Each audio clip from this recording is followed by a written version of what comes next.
Shall we start it up? Okay.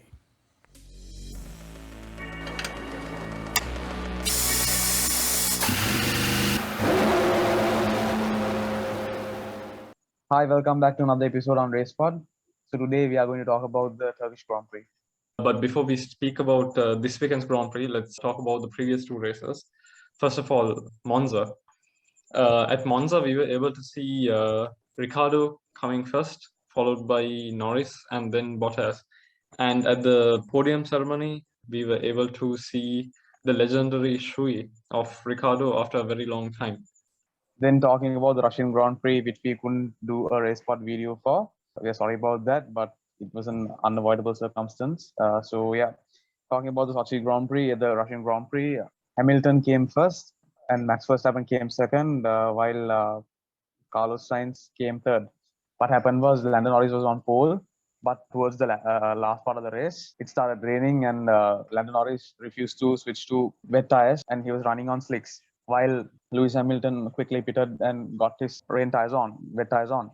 He was on intermediates then. So what happened was Lando Norris started skidding all over the place. He was like Bambi on ice, while Lewis Hamilton and everyone else caught up to him. So eventually, Lewis Hamilton won the race. Max Verstappen came second, and Carlos Sainz third. So Max Verstappen came from the last place on the grid to second. So that was a great achievement as well. So talking about the Turkish Grand Prix, it's held at the Istanbul Park. So this track is 5.3 kilometers long, and it has 14 turns, and it has two DRS zones. The Turkish Grand Prix started back in 2005, where Kimi Raikkonen won the race in a McLaren. He was on pole position and he also was leading throughout the whole race. Ferrari is the most successful constructor with 3 wins in Turkey.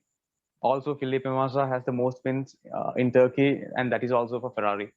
The Turkish Grand Prix was taken off the calendar in 2012 and it came back in 2020. It was basically a replacement race since a lot of races were cancelled due to COVID in 2020. However, it's again there in 2021. The track looks to have more grip than last year since it has been water blasted, and you'll see it as we go on with it. So Red Bull has a special livery this weekend honoring Honda because Honda will not participate in Formula One anymore, and this will be their last year. So this special Honda white livery was supposed to be for Suzuka, but the race got cancelled, so that's why they decided to put it in Turkey. However, it's a very beautiful livery and it's very pleasing to the eye. Furthermore, the FIA has been testing out new gloves, and these new gloves are supposed to be fireproof. Which this whole thing started after the crash of Romain Grosjean in Dubai, where there was a lot of fire involved in this crash, but miraculously there was no burns to his body except for his hands, and this was because the gloves aren't fireproof gloves that what he was using back then. So this weekend we got to see a couple of drivers testing out these new gloves that the FIA had handed out to them, and this is all in the name of safety of F1. So talking about practice one, Lewis Hamilton went fastest around the track, while Max was 4/10 of a second slower coming in P2, and Leclerc was third.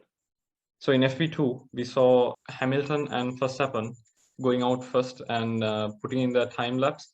While while they were putting in their time lapse, we saw a couple of drivers queuing up before they started their time lapse, and this pretty much ruined the laps that the Mercedes and the Red Bull were trying to put in. Later on in the session, we saw yet again Kimi having a problem with his drink.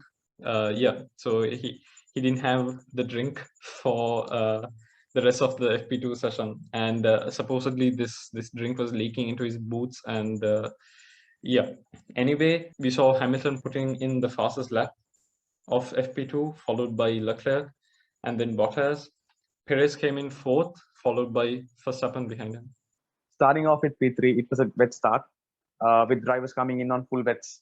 Later on, switching to inters when conditions got better. George Russell beat his Williams in the gravel, bringing out a red flag. Max Verstappen, Charles Leclerc, and Nikita Mazepin also spun during the session. However, Pierre Gasly came in P1, followed by Max and Checo. So moving on to qualifying. Just before qualifying started, there was a weather broadcast stating that there was rain coming in a couple of minutes. So because of that, all of the drivers, like before the session even started, most of the drivers were in the pit lane waiting for the light to turn green so that they can put in their laps before the rain came in. amongst the drivers, Hamilton and Verstappen were in the front. When they tried to put in their first laps of the session, both of them lost control of the vehicle, and I mean, they were able to save it, but then the lap times were deleted. The special thing about Q1 was that Mick Schumacher didn't get eliminated in Q1. He was able to make it to Q2. Furthermore, George Russell was putting in a great lap, but towards the end of that lap, he kind of lost control of his car. So the lap didn't go that well, and he was out of Q2. The funny thing is, Pierre Gasly's AlphaTauri was faster than Sergio Perez's Red Bull.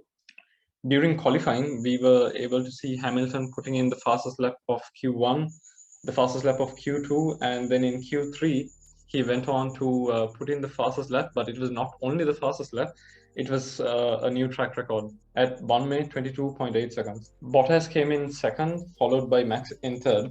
Even though Hamilton put in the fastest lap of Q3, he won't be starting in the front because he has a 10-place grid penalty for changing his engine only. Now, when it comes to penalties, recently we saw Max Verstappen getting a penalty for changing his power unit, where he had to start at the back. And that we are seeing this weekend as well with Carlos Sainz, where he had to change his entire power unit and he's starting from the back of the pack. The difference when it comes to Hamilton is that he has not changed his whole power unit. It's only the internal combustion engine. Therefore, this calls for only a 10-place grid penalty. Hamilton's penalty means that Bottas will be starting in the front, followed by Verstappen and Leclerc behind him. Okay, so now on to the fun stuff. Predictions. Tharasha, why don't you go first? Okay, so yeah, predictions. I don't know. It's like this. So I have a feeling that that Max Verstappen might win, but then I don't want to jinx it. Like every other time. Like every other time. So yes. yeah. So yeah, Bottas, Max, and Charles Leclerc. Maybe there's a chance for Lewis Hamilton, but I don't know. Okay, so I'm guessing that at least one of the Mercs are going to be in front, even though Hamilton is starting from the middle of the pack. Yeah, because I mean this whole weekend, I mean every single session we have seen both Mercedes cars flying when compared to the Red Bulls. So yeah, especially when compared to Perez. I mean Perez wasn't, I don't know, he was not optimal this weekend. So yeah, it's gonna be one of the Mercedes in front, I'm guessing. So that'll be, yeah, I think both Mercedes might be on the podium, and the third person is going to be Verstappen. I'm not too sure what the order is going to be in, but I'm pretty sure that it's going to be the three of them on the podium. Yep. Okay. So that's about it on this episode on RacePod. So we are hoping to see a great race today in Turkey. Yeah, so hope you enjoy. This is RacePod by Entronic Automotive.